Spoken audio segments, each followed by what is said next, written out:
What up, people? We're live. Hold on. Get Lou in.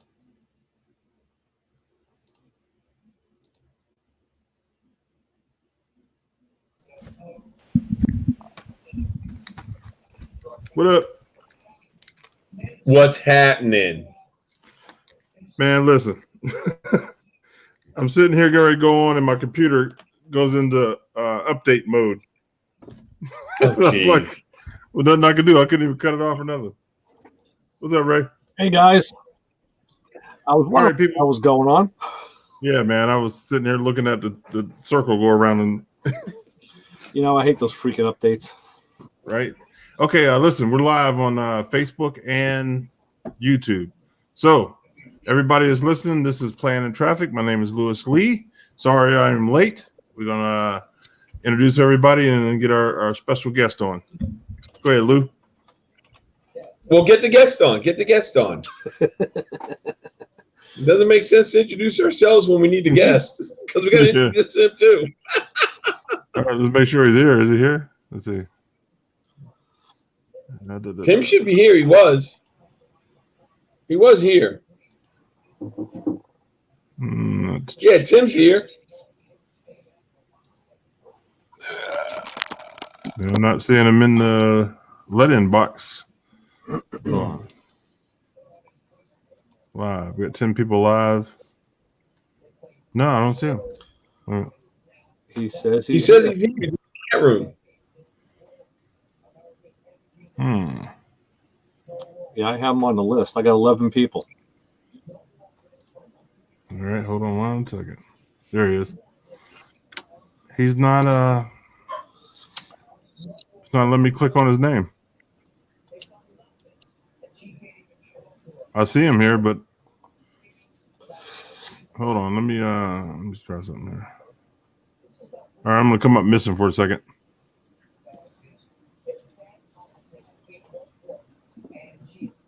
So what up, Ray? How's it going, Lou? Everything is fine over here. Yeah, man. You're looking well. I'm just hanging in there. Excellent. Yeah. You know, I'm in Tampa doing what I got to do. Yeah, hear that. You know, we got the shop in Roxborough almost done. Nice. Got to put more outlets in and some 220 plugs, and then we should be ready. We'll start doing the new show. Excellent. That's great. Yeah, got some cars. The only thing I need to do, I got to bring one project up there and one of my chassis tables, and then get at it. Chassis table is going to be a bear to move, huh? Hold on, let me turn up the volume here. Let's see if I can't get you. Here, try that.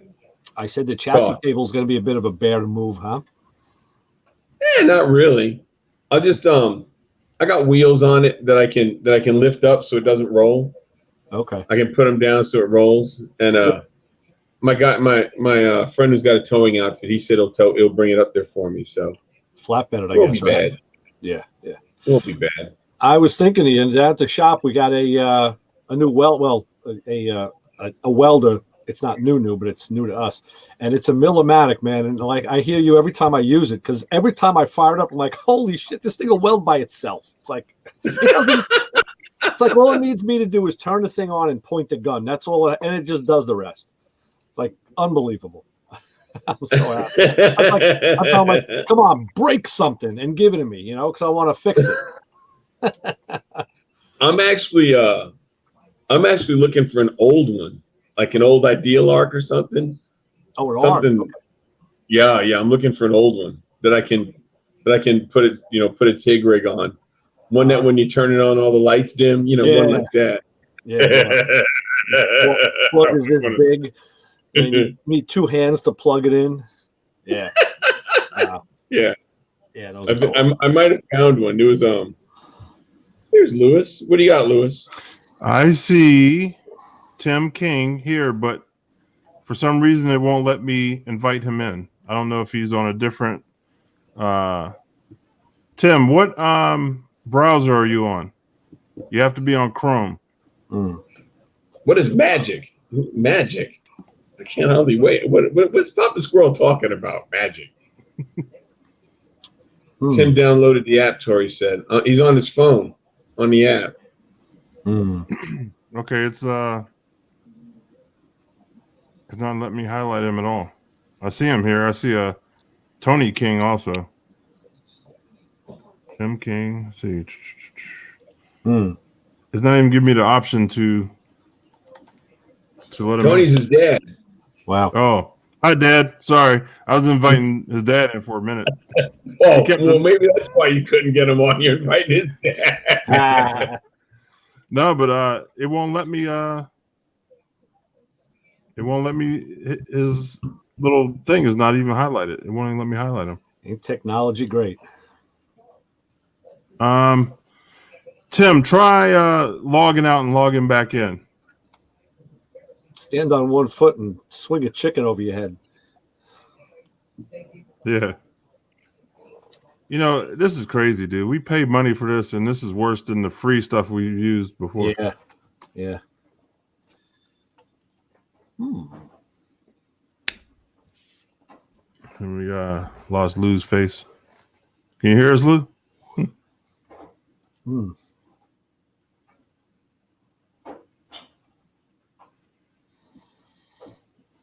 What was the problem Wayne was having last week? Was 2 weeks ago? Was that with the phone app also?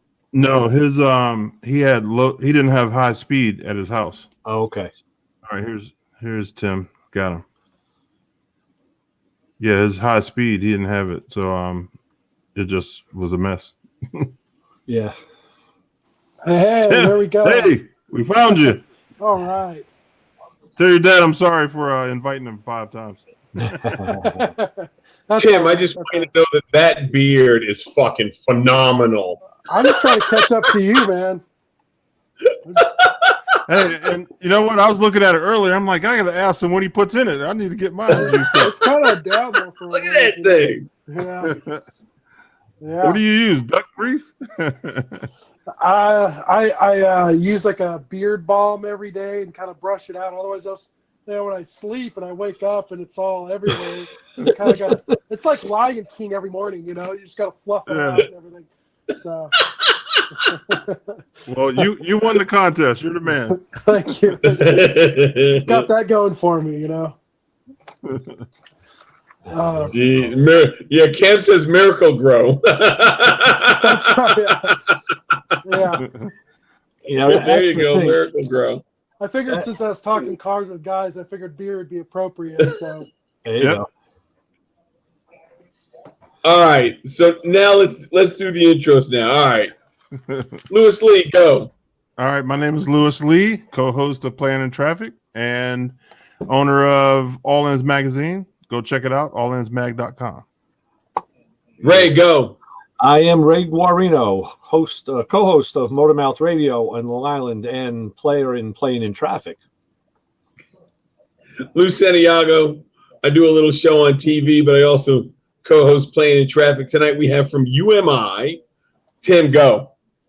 So I am UMI. I'm Tim King from UMI. I'm the marketing director here at UMI Performance.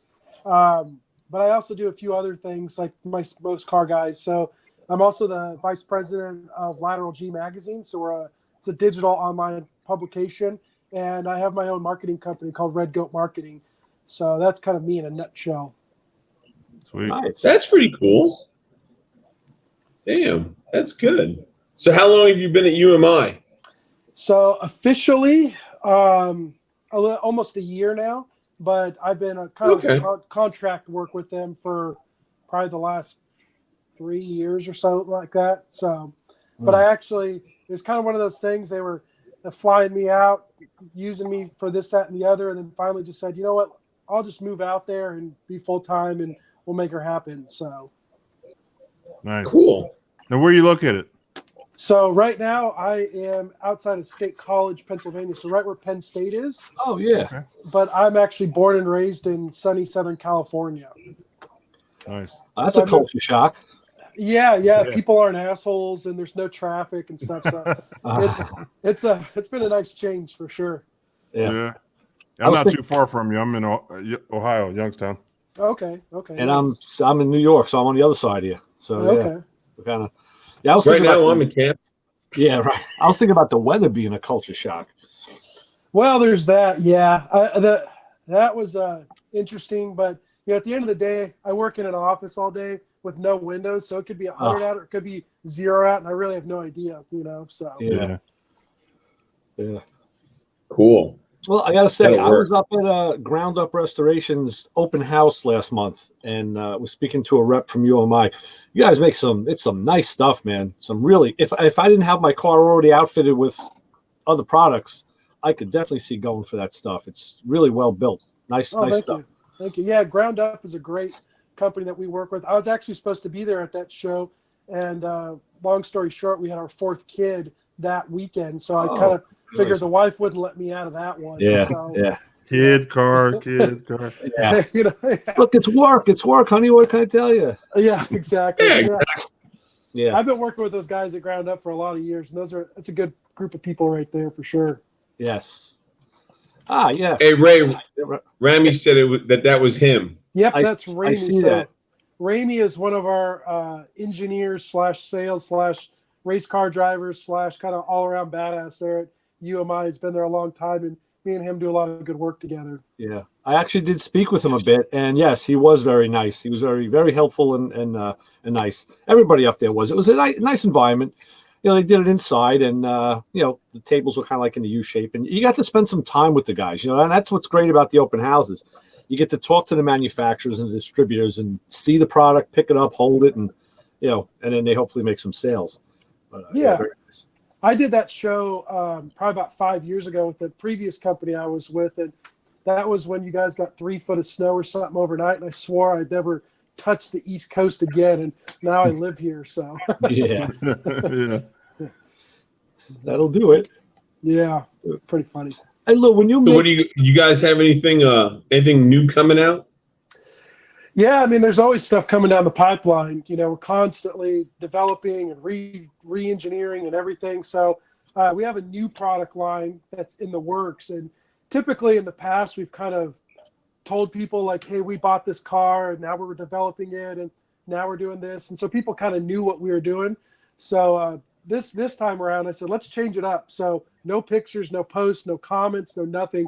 So I'm kind of a vault with it. So we have a new product line that's pretty exciting for us. Or new platform, I should say. I mean, it's suspension, but a new platform of vehicle that we're pretty excited about. Tori's asking about Tri-5 stuff, which I'd be interested in knowing myself. Yeah, we don't do anything Tri-5. We don't go back that old, really. So UMI, for the most part, what we do is more the GM classics. So A bodies, Chevelles, things like that. G bodies are another really big market for us. F body, all the way from 2nd gen, all the way up to basically 5th gen, is really where the meat and potatoes of us are. We do a little bit of B body and stuff, but nothing Tri-5, nothing that old. Yeah. Tori's not going to be happy to hear that Tri-5 isn't classic. My dad's got a Tri-5, and trust me, I love those cars. It's my dream car. But unfortunately, we just, it's always one of those things where there's so many cars and platforms out there, and you want to develop stuff for all of it, but there's just never enough time and money to go around to do all of them, Yeah. Now, my 77 Caddy, what body is that? Big. Yeah. Does it fit in any of those? Actually, there's some Cadillacs, and that might be one of them that it does cross over to like a G body suspension. You'd have to look into that. But Tori's right; it is a B body, same as the like the later Impalas and Roadmasters and Caddies. The wheels are all B bodies. Yeah. Yeah. Now my 77 Caprice has it's 2nd gen Camaro control arms and spindles from the factory. Really? Huh. Yeah. That's interesting. But that car's a bastard. It truly is a bastard. Yeah. Because if you look at all the books, they stop at 76 and pick back up in 80. So it's a hodgepodge. It's a hodgepodge of stuff. Because when I went to get brakes for it, I went to get the rotors, and I got Impala rotors like I thought it would have.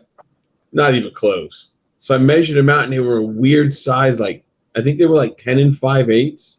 It was something weird. I couldn't find them in anything, and then I started doing some research, and that's when I found out that the car was a bastard. It got left in the middle when they went to metric. I was going to say, so they just yeah. yeah. And it probably used 122 millimeter bolt pattern, all that stuff. Lou, it went metric. You know, when it came back out in the 80s, it was all metric. Right. So, the research I did found out that it was all second gen Camaro stuff. Right. So I got a set of spindles from a '73 Camaro and control arms and it all bolted right in. Beautiful. So now I run the Camaro stuff. It's easier because I can get the 11-inch rotor. Yeah, there you go. Yeah. Well, when you make your own control arms, when you fab your stuff, do you draw from what the guys like UMI do? Is that how much of an influence that is on your design? Like my design? Yeah. Or what? No, I'm curious. I didn't hear all that right. When you build your control arms, how much influence do you take or draw from the big guys? You know, like UMI, Global West, any of the other big suspension guys, or is it all just totally out of your head? It's out of my head. Okay. I do. I mean, I have the numbers for vet stuff, so I incorporate those numbers into what I build. Okay. That's what I do. Yeah. Because I have the numbers, so I just do it my own way. Right. Yeah. Right. I was actually going to get a set of UMI numbers, but I had to use the money for something else. So I just built a set of arms in my S10. Yeah. I was going to be lazy, but it didn't work out that way. Yeah, I'll do it. So yeah, that's what I did. Sure. There you go. Yeah. So it's just that simple. Hey, whatever makes it happen. I don't know. Hey, Tim, I don't know if these guys know. Do you guys still have that crazy Monte Carlo? Was it the Green Monster or whatever it was? The Green Machine, yeah. It's a the Green Machine, Monte yeah. Yep. Yeah, Ramey's kind of our token, driver for that car. He pilots that car the most, probably out of all of us. And yeah, that car almost like put us on the map a little bit. I mean, it's funny. We go to shows and people are like, "Where's the Green Machine?" And we're like, "Well, we have these other cars that we're campaigning." And they're like, "Man, you got to bring that out." And so right now, it's getting a new clutch in it, so it's down right now. But probably by the end of next week or so, it'll be back up, and we'll bring it out some events this year as well. So that's one that we've just known for some reason. It's almost more popular than UMI is. People just know that car and love that car. And we keep developing on it, and this last winter we added a bunch of aero to it and everything, and just really gave it a cool look. But it's still that factory, baby shit green with the Lando top and everything, and it's pretty cool, Yeah, it's awesome. Have you ever seen it, Ray? I think I saw a picture on the website. I just went back to look. I couldn't find it, but I haven't seen it in person. No. Yeah, that's it's a 78 Monte Carlo, 78, 79 Monte Carlo. 79, yeah. Mm-hmm. Yeah. I actually owned one of them, so I know the car. I know it pretty intimately, but I'm sure it wasn't like yours. How's the car built? What did you guys do to it? We did everything to that car. So G-Body, we make a ton of stuff for that car. So naturally, it's all of our suspension on it. It has a wildly built 427 small block Chevy in it that sounds like a NASCAR engine when you fire it up. And that car is just an absolute beast, and it just throws a lot of people off and a lot of competitors because they don't think, oh, there's this old, Monte Carlo. We'll get that car, and then this car is just absolutely spanking them on the track, and it's pretty hilarious to watch. Just this car, you just never would expect it to, but it's pretty wild car, and it's done really well for us for sure. Yeah. What kind of wheels and tires are on it? So because that's like the first thing when you look at a car, you look at the wheels and tires and the stance, and that kind of gives you the idea of like, okay, is it dangerous or not? So I'm thinking if people aren't taking it serious, it's got to have some really unsuspecting wheels on it.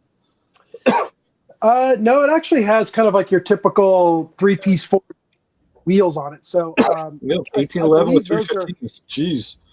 Ramey could probably chime in and tell you the exact one. He just did. Yeah, he said 1811 with 315s on all four corners. That is some. It's pretty generic looking though. The car itself is actually really generic.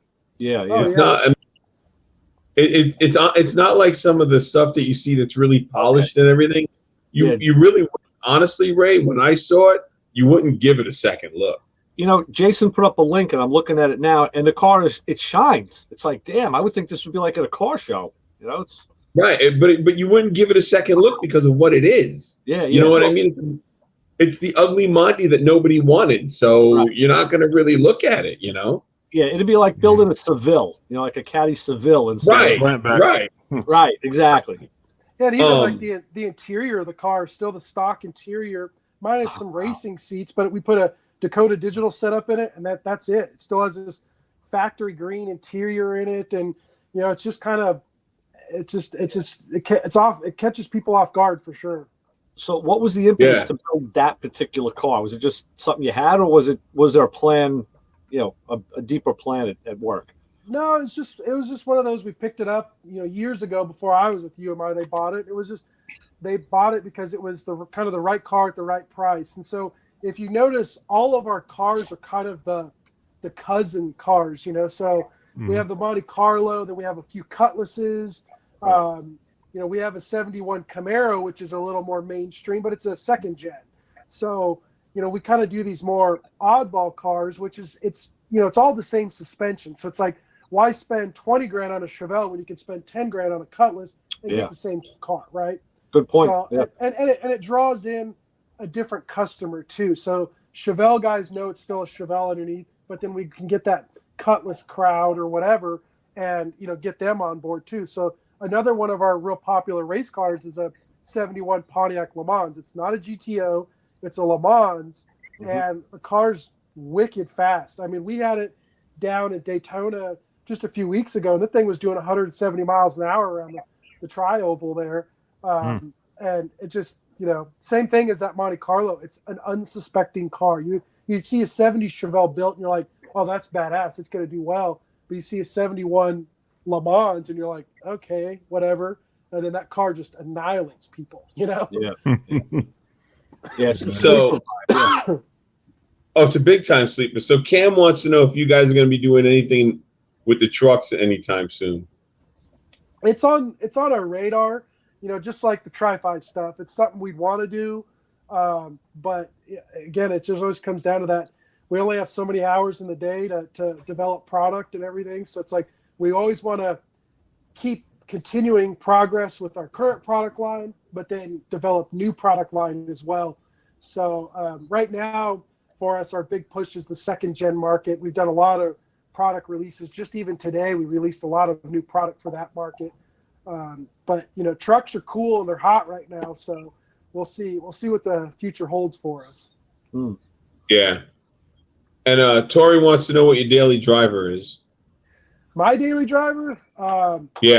When the weather's nice, it's a 62 Cadillac limo is what I daily drive. Oh, damn. Wow. Yeah. I like that. I also have I'm a car guy, so I got a bunch of stuff. I got a 66 Chevelle. That was my very first car. I've restored bumper to bumper, but it's all nice and painted and everything. So I drive, like Ramey says there, I call it the Brodelac, because when I bought it, I was like, this is the most bro car I've ever seen.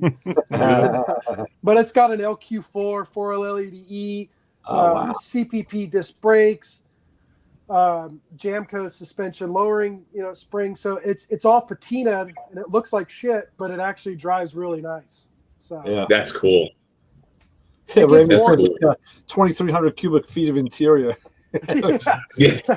Yeah, they consider it a 9-passenger vehicle, and it's a tank and a boat. But at the same time, like, that car gets more attention than that 66 Chevelle of mine that's all beautifully restored. I mean, people I remember. So here's a quick story. So one time I was filling it up at the gas station, and it's like 9:00 at night, and this lady in this Beamer pops, stops, and she gets out. She's in her business suit and her like nice tight, business skirt and everything. And she's like looking at me, and I'm like, man, here we go. And she walks over to me, and I'm like, she's going to be like, you pollute the environment, blah, blah, blah. And she goes, my mom had a 59 limo or a 59 Cadillac when I was in elementary school, and I hated that car. I'd make her drop me off 2 blocks away from school because I didn't want to be seen in that car. And seeing this car just reminds me that if I could only keep that 59, and it was just like, it's just totally unexpected. That car just like, you think about like, your stereotypical car owners, you could say like Mexicans like the Impalas and whatever, but everybody loves Cadillacs, right? Everybody loves those cars. So it's always cool because it just kind of, it's, to me, out of my collection of cars, it's the one that everybody comes together on and can appreciate. A lot of people have history with Cadillacs from growing up. Oh yeah, exactly. So, and I guess I learned we're all Mexican because we all like Impalas. I even own an Impala. I like Impalas too. Yeah. Oh yeah. I just love big cars.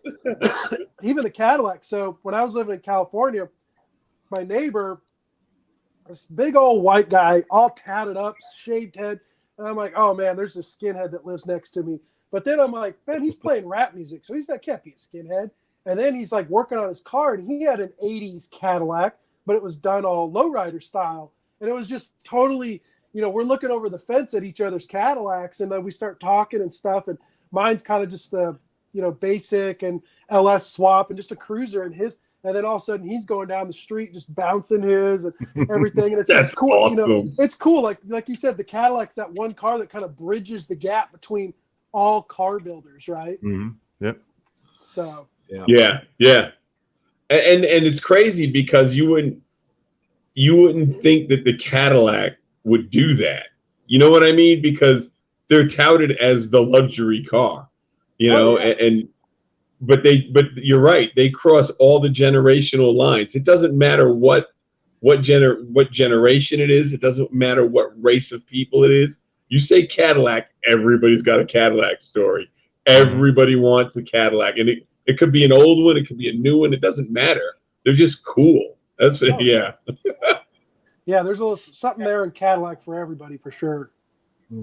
GM really like Ramey just said, cars bring people together, but the Cadillacs definitely bring people together. That's for sure. Yeah. Oh yeah. Yeah. GM almost messed up in the early, or was it mid '80s when they came out with that Cimarron Cadillac? Oh yeah. Yeah, it was a Cavalier with a nice interior, and then the Citation with a nice interior. Exactly. Well, it almost messed up the what do you call it, the vibe, the pedigree. Yeah, the pedigree. But they came back pretty strong. See, Corvette's still having a hard time from those '80s cars, getting their stout back. Oh yeah, exactly. Yeah.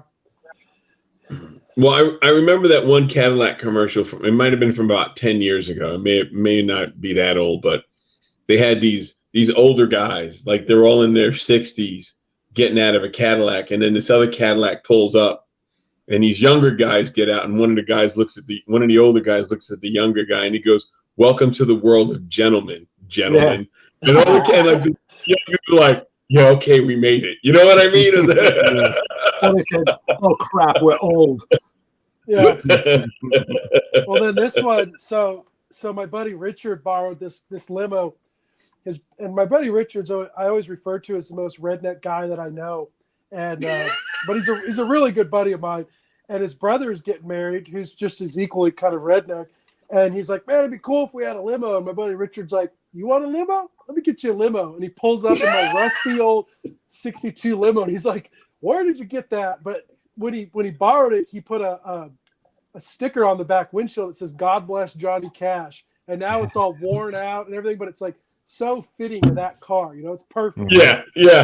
It was a done deal at that point. No one's gonna complain. No. That's funny. It's so crazy.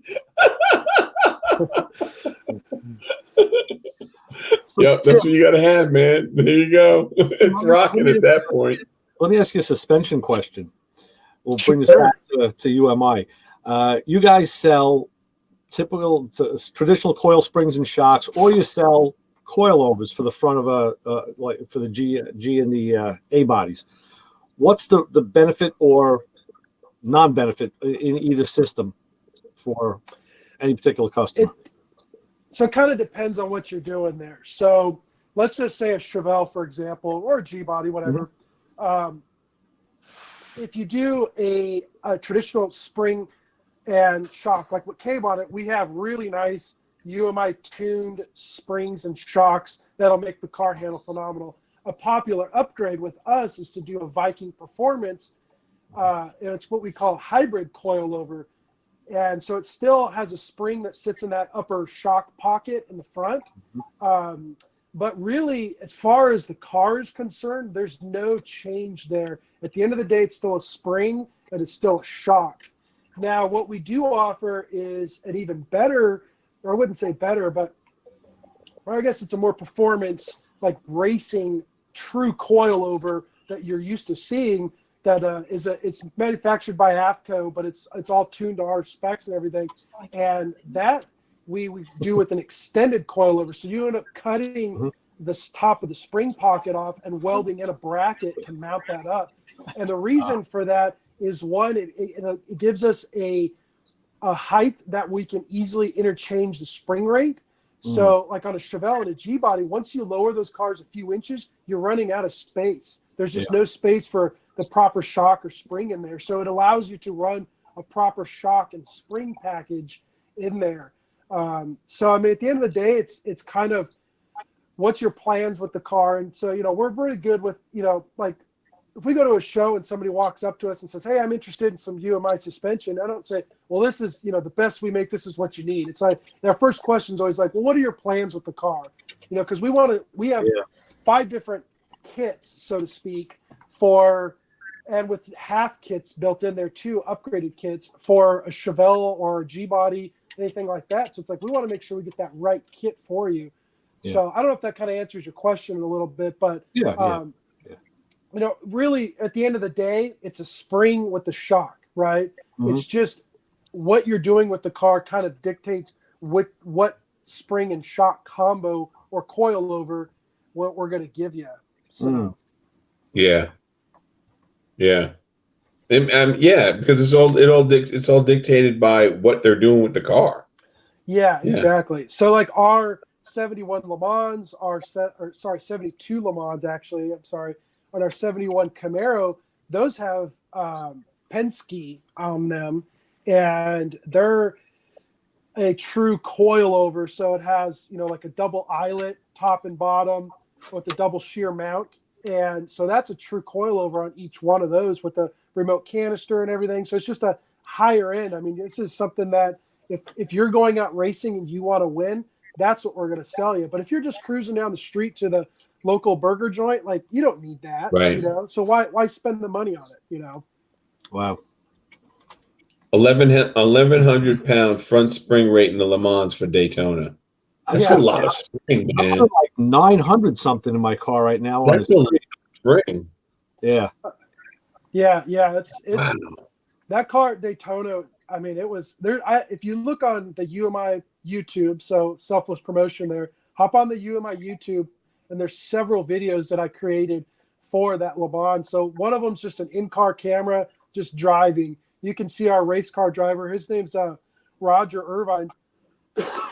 He's actually, or I'd say he's kind of wears multiple hats. He's kind of our crew chief. So he's building the cars all week and maintaining them and everything else. But in his free time, he actually races winged sprint cars. So, that's kind of funny watching him at Daytona, that he's coming off the banking and that transition really upsets the car. And you can see him just wheeling the thing. And most people probably would have lost it. But for him, that's just another day at the office. Yeah. And he just wheels it and keeps on going. And, he even said, the guy behind me probably thought, oh, you're done, but for him, turning the car and sliding it, no big deal, Yeah. Those, man, anybody who drives those things has got mad skills. Yeah. Those sprint cars, that's just crazy. They're insane. Yeah. He's good too. It's not like he just races it for fun. Not when he was coming down, He probably got a little sideways and sped up. Him in 5th gear. That's hot. Right where I got it. Our speedometer wasn't calibrated properly, but we were estimating he was doing probably well over 170 on the banking there. I mean, it was just insane. Yeah. God, that is moving, man. Damn. Yeah. And that's not the most aerodynamic car either. Oh, it's a brick. Yeah, you know what I mean. You could put stuff on it to help it, but it's still a brick at the end of the day. We have a little spoiler in the front and a little spoiler in the rear, but at the end of the day, that's still not an aerodynamic car by right. Doing $170, and that's insane. Yeah, he's putting the hammer down, huh? Oh yeah. And I bet you he was loving every minute of it. Yeah. Well, it's kind of funny. So I mean, he was like, a kid for Christmas morning. He was so stoked to go race Daytona and everything. And then a couple weeks later, I was sharing a hotel with him. We were in Nashville just a couple weeks ago. We were in Good Guys Nashville, and we're laying there, and I look over at his bed, and he's watching the in-car camera on his phone, and he's like, "Oh yeah, this is when I did this, and this is when I did this." And he was still like weeks later, he couldn't wipe the smile off his face. I mean, that was just a bucket list thing for him. So. Oh yeah, that's cool. That's 7,000 RPM in fifth gear. That's rolling, man. God, that car has a built LS1 with the Magnuson bolted on top, so it's quite a beast. Also, what gear did you guys have in the rear end of that thing to run Daytona? We have the same gear that we run everything in. I don't know what it is, but we didn't swap it out per se for Daytona. So there's Ramey. It's a 350 rear. It's a yeah. That'll give you some top end juice there, boy. Woo! So it's a full floater too. Yeah, it's a full Curry floater. So it has basically what we call our Corner Max kit on it, which is basically the best suspension that we can make for that car. And if you want to, basically what it boils down to, if you want to go, better suspension than that kit, you're doing an aftermarket chassis. So it's all of our stuff that we make is all made to bolt in and work on your factory frame. We don't do any sort of aftermarket frame stuff. And, that's not what we want to do. There's plenty of other companies that do a great job at that. Our stuff is, the average guy in his garage, he's bolting on the suspension and going racing. And that's what we like to do, is show them what you can do with that stuff. What are the majority? That's awesome. What are the majority of the street guys doing that you sell? We do. It's hard because some guys, they're a street guy, but they don't care. They want to come in and get the absolute best thing that we have, just so they can go to the Cars and Coffee and brag to their buddies. Yeah, this is the absolute best suspension you can put on this car, right? But what we did was, we actually just kind of re-released some of our kits, and we renamed it the Power Tour package. So it's a stage 2 kit, and that's typically something it's still all tubular control arms, front and rear and everything. And it has like a poly bushing in it, to where it's an upgrade over a factory rubber bushing, but it's still going to give them a comfortable ride for cruising down the road. And a lot of guys will opt for the Viking upgrade as well on there. So that way it gives them dual adjustable shocks at all 4 corners, 19 positions of rebound and compression each. So you can really dial in your ride quality there if you want something a little firmer or a little softer, depending on what you're doing. But, really we kind of sell a lot of stuff. It just depends on what they're doing with the car. Yeah. I see that too. Guys will overbuy a lot. And that one just kind of bit me, because I'm using a QA1 shocks in my car, the single adjustable. But with like a 900 something pound spring rate, I mean, you push on the fender of the car, it doesn't move. So I played with those shocks before I put them in. On like 2 or 3 clicks, I couldn't move them. So, and I think they go up like 10 clicks. So I put them in at setting 2. And what was happening is the car was actually bobbing on me over bumps. I finally just said, you know what, I got to experiment. I have them up to setting 5. And now it actually is taming the car down a bit. I thought that was going to be way too much. But, it's all trial and error. Yeah, and it just depends on what kind of drive you're doing. And to kind of touch on Cam asked here, the best bushing for street use / weekend autocross, Delrin rubber or poly. Yeah. We don't do anything rubber right off the bat. It's just, if you want a performance ride, you're not going to want to do rubber. So for something like that, I'd recommend either a poly or a Delrin. Now, for those people that aren't familiar, the difference there, so poly is polyurethane, and it gives a little bit. So it's a stiffer than a rubber, or Delrin is more of it's almost like a plastic kind of. Uncompressible. You can compress it. It gives still. It still will give a little bit. It's not as stiff as, say, a rod end or a hind joint. Right. But then we actually make what we call the roto joint, which is in between a Delrin and a rod end. So it gives you that performance of a rod end, but more of the comfort of a Delrin. and it's you know, there again, go on our YouTube. We did some videos of it, talking about the differences and everything. But it's a really good kit to use where you want some serious, you know, autocross, but you still got to cruise the car a little bit on the street too. Yeah, that's cool. What about? I think you guys showed me that one a couple of years ago, when I saw you guys in Carlisle. Yeah, you guys showed that to me. We've had that for quite a few years now. Yeah, you showed me that. It's a rebuildable joint. You can tighten it up if it gets loose. It's a pretty slick thing, you know. Yeah, I know which one you're talking about. Yeah, that is a cool piece. That is a cool piece. You need specific grease for these bushings too, correct? No, I mean, we recommend like a high quality grease, but there's nothing, you know, it's not like we sell UMI branded grease and say only use this grease. You know, any typical like high quality grease, you don't want to use the cheapest thing AutoZone has, but you know, and it's usually what you want to do is maybe pump one pump or two pumps, you know, every say oil change or something like that. You don't want to just have it squishing out everywhere. It's going to make a mess. And it, you know, it might screw things up in there. So you just want to do like one or two pumps is about it. Yeah. And then another thing too, like on the rod ends that we sell, you know, even those need to be serviced. And so we recommend doing like a light lube, almost kind of like a WD-40 almost. You want to get in there and kind of spray them and wipe them down and keep them clean. If you get a lot of dust and dirt in there, it'll just wear them out faster. So. Yeah. Yeah, I was actually sold silicone grease with the stuff that I had bought they said that was preferred, but I guess different manufacturers have their, we used to supply that, but you know, if you're doing like a poly bushing, that's pretty popular.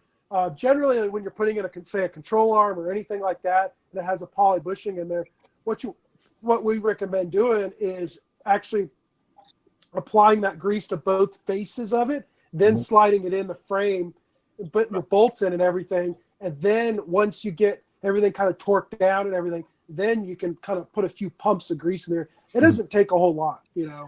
There's one of the problems a home builder runs into. When I put my suspension together, everything has to be torqued at ride height. You know, that's just the way, even on a street car, that's how you do it. But now you take a car that you lowered and you have a torque wrench that's like 2.5 feet long. You can't move even a click. You got to get on a ramp lift, you know, to do it. Yeah. What a pain in the ass. That's one kind of thing that we tell people too, is that you need, you know, when you're putting on suspension products, whether it's UMI or any, it doesn't really matter. On any car, you need to get the parts on there, get the weight of the car in there. So make sure your engine's in there, your seats are in there, kind of everything's the car's weighted down like it would normally. And then torque everything, because if it's up on jack stands and you're torquing it down, it's going to bind. Well, you know, that goes back to my old days of service. Guys would do that with just a control arm change with rubber bushings. They have the front end hanging, they torque everything down, and now what you do is you pretty much preload the bushing. The bushing is now in that loaded position. When you lower the car and the control arms come up, now where the bushing should be at neutral load, now they're in load, and they fail. You know, and a lot of guys I can't tell you how many guys I've met that were mechanics, and some of them were highly trained and just missed that. You know. Oh yeah. Education is key. Thing. Yeah, you got to tell people what to do. Oh yeah. Well, in a lot of cases they just don't know. Right. You know, you'd be amazed. In a lot of cases, they just don't know, man. I had my car in a body shop a few years, my street car, and I had to change a strut. And I said, listen, make sure. I had to call back. I said, make sure when the guy puts that strut in, he tightens everything down on the ground. And I'd explain why. And you know, the guy in the shop said, wow, you know, I didn't know that. I'm like, duh. You know, so whatever, yeah. But he's a body guy. He's been huffing fumes. I know. You know, body shops are doing a lot more mechanical. They're doing a lot more mechanical stuff these days. Quite a lot of it, in fact. So yeah, you gotta. Education is key. Definitely. Yep. Yeah. Yeah. Very cool. Now let me ask you this: if you're running air ride suspension, can you still use some of your products to give a better ride? Absolutely. So my '66 Chevelle, perfect example. It's on air ride, and it's been on air ride for over 15 years now, and it has complete UMI suspension on it. Okay.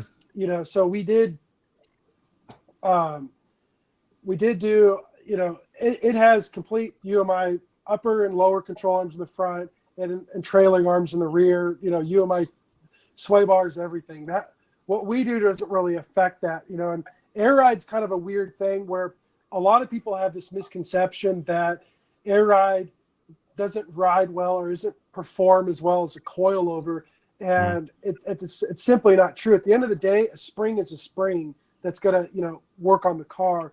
And usually, if you're in an air ride car and it rides crappy, it's because it's not set up right. It's not the right spring, or, you know, the airbag isn't correct. Right. You know, in my car, I've had, like I said, 15 years I've had them in there. 2 years ago, I took it on power tour, did 5,000 miles in the thing in a week. You know, it's like, it's, you know, there's nothing negative really about air ride. You know, you could, if you're going for all out race mode, it might be not the best in that you're adding a little bit of weight to the car. And two, every time you lower the car and raise it back up, your spring rates change just a little bit. And if you're splitting hairs, you know, then you go, okay, well, we want something maybe a little more consistent, so we'll just run a traditional coilover or something. But you know, for probably 95% of people out there, there's no reason not to use it, and no reason it wouldn't work with UMI parts. All right, sounds good. Yeah. Hear that, Lou? Lou hates air ride. Like it.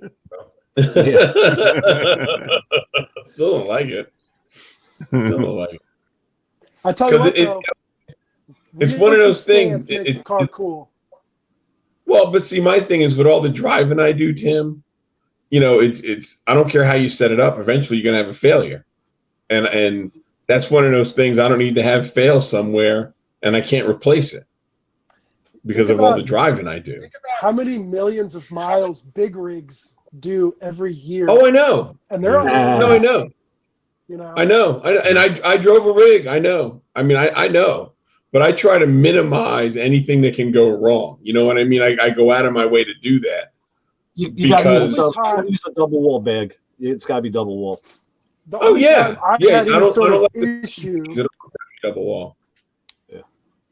Sort of issue was the car was aired all the way out, and it was on a trailer, and the rear bag kind of drooped over the mount, and it poked a hole in it. So it had nothing. If the car was driven, it would have been fine.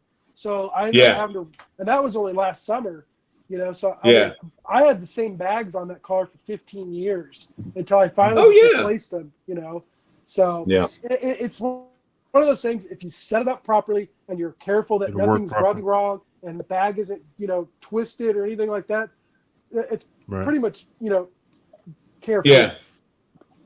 Yeah, it is. I agree with you. I just try to minimize. Like, I don't run an automatic in anything that I'm driving around the country, because if you lose a gear in an automatic, you're done. You can't go around that gear. You know what I mean? I try to minimize anything that I can to make it where I can get in it and I'm trouble free. That's why. That's, you know, you lose a shock, you can still drive the car. You lose a bag, it's going to be harder to drive the car.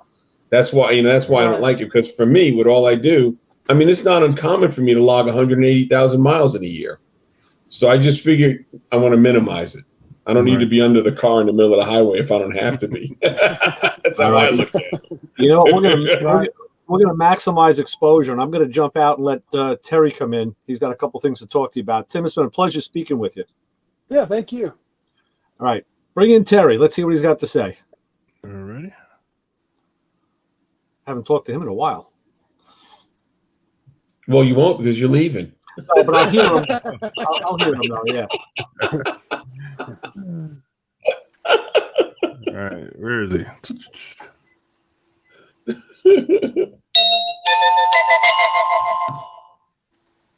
All right, Terry's on his way.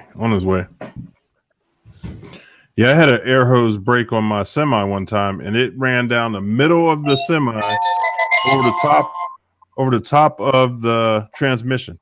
So I had to climb in between the cab and the frame to get to one fitting to get it loose. I believe it. On the freeway. Yeah. So I was catching it. It was pretty rough. Yeah, I mean, my thing is, they go at the most inopportune time. That's how I look at it. You know what I mean? I've had to replace them on a rig at the most inopportune times. Like, you know what?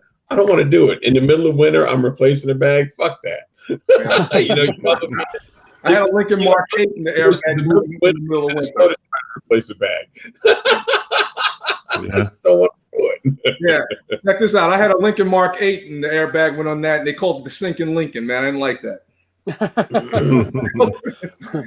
Same with the Trailblazer SS, the airbag, boom. It took one out, took the other one out, and I was like, I'm done with that, Yeah. But like you said, Tim, you figured the Trailblazer was 2006. It happened like 2 years ago. So could I replace it? Yeah, but I was like, let me just put these coil springs in there and be able to lower it. There you go. Yeah. Yo, Tim, I got something for you, man. Oh, nice. I think I'm kind of wearing a similar shirt, Oh yeah. Twins.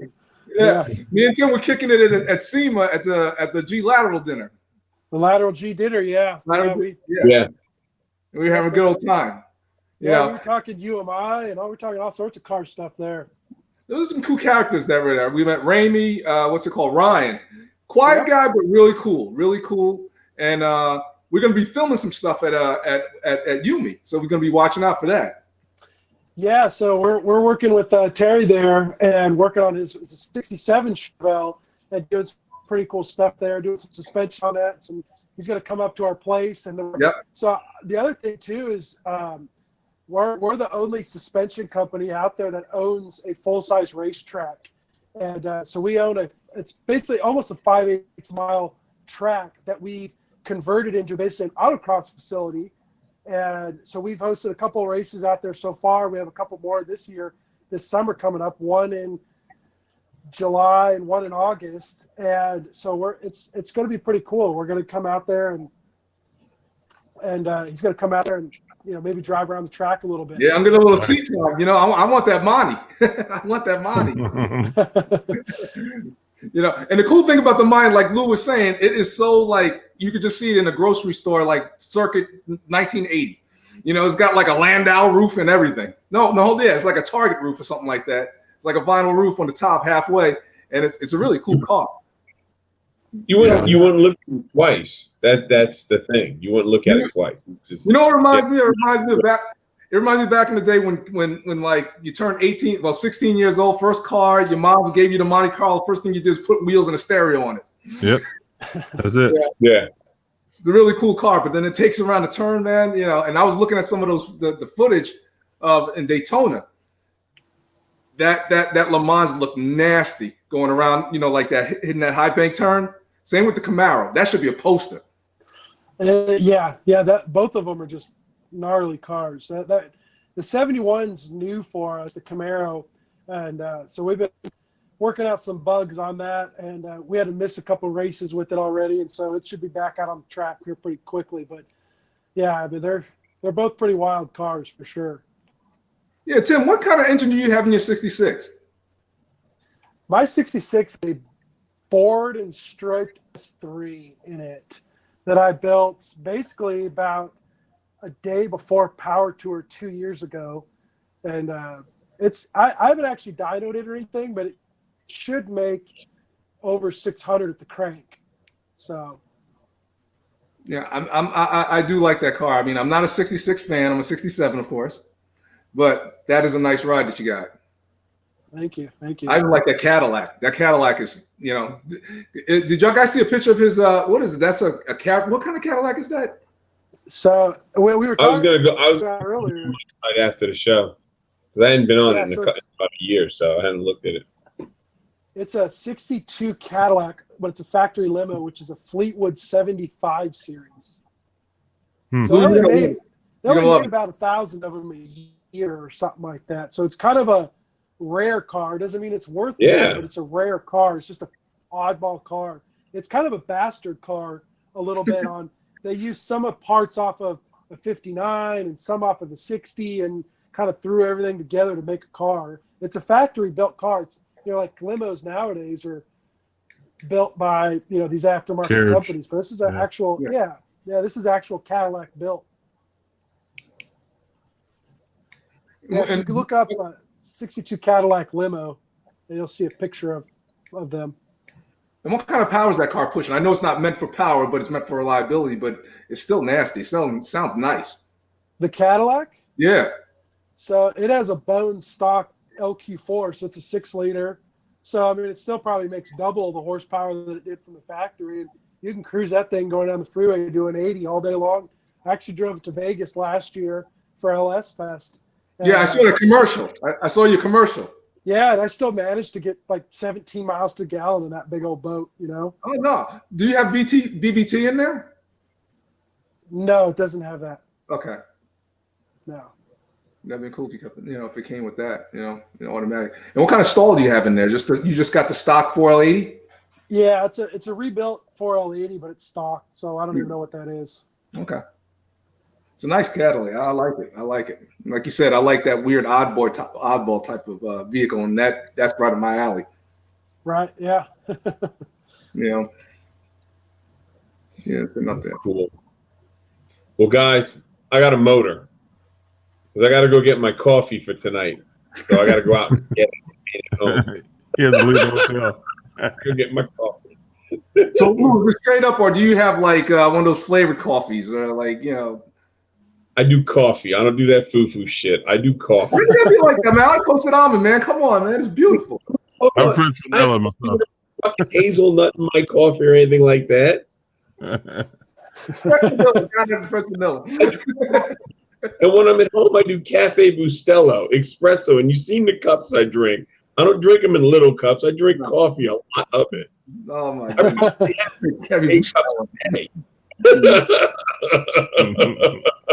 at Chassis John. Hit Dunkin' Donuts on 60. Yeah, I'm always drinking coffee, man. I'll have a cup of coffee and go to bed. It doesn't bother me at all. I'm with you though. I drink my coffee black. I don't put anything in there. I used to drink it black, but now I drink it with a little bit of milk in it. Nah, One day I just stopped drinking it black. I don't know why. I just stopped. Although I will say I'm a little sacrilegious. I drink decaf because I don't drink caffeine, but I still love the taste and that Yeah. That just waking up and that aroma routine, the aroma. Yeah. That's all I need to get me going. So it's nice and warm. It's like holding it's like comforting, coffee. It is. Yeah. Well, and see, I grew up on Cafe Bustelo, so I really don't drink anything else unless I'm traveling. Because I'm at home and I just I get it there because my shop is behind my house. So when I want coffee, I just go up to the house and get it. So I don't have to drink a bunch of different stuff. And now I will say this: about 5 miles from my house is S&D Coffee, and when they're roasting the coffee, oh my God, it just all outside smells like coffee. It's freaking awesome. It's phenomenal. You just ride by and it's just the whole street around the building smells like coffee. It's great. In my house, it was Maxwell House in Brim. No, I don't do Maxwell. Man, God. Maxwell House, maybe Sanka. Not by choice. Not by choice. All right, well, I'm running away, guys. I got stuff I got to get done before I get busy tomorrow because I'm making pixels tomorrow. So I got one more day of shooting and then I head home. So I'm going to get busy. All right. All right. Stay safe.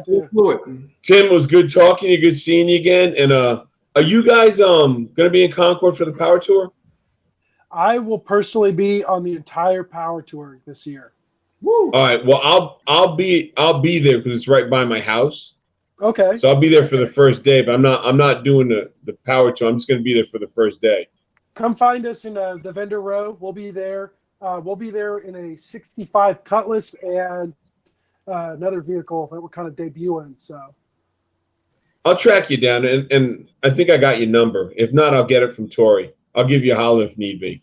All right. We'll make it happen. All right, man. It's good talking to you. All right. Coolio. Later, guys. Later. Yeah, I'm gonna jump too. I was gonna tell Ramey, real soon. I'm just gonna get my truck going, and then we're gonna come on down. We're gonna get busy. Yo, Tim, how's Dan doing? He's doing all right. Yeah. You gotta tell my son what's up. Will do. That's my buddy. Wait, folks, I'm gonna jump off. Yeah. And like Lou said, thanks for coming on, man. We appreciate your knowledge, and you're welcome to come on anytime because we're a family. Auto, anything to do with gas, motors, anything, you know. Awesome. You're always welcome. It's a good time being on here. I appreciate the invite. Yeah, we appreciate it. And everybody in the chat room, please go sign up to our YouTube channel. We're getting that popping. And sign up on our website too, planandtraffic.com. And you know, just pass the word around. Just let everybody know that we're doing it man style. Right. We're doing it human style. There you go. Tim, we'll be talking. Sounds good, man. We'll talk to you soon. Later, brother. All right, guys. Thanks, everybody. Have a good night. Take care, everyone.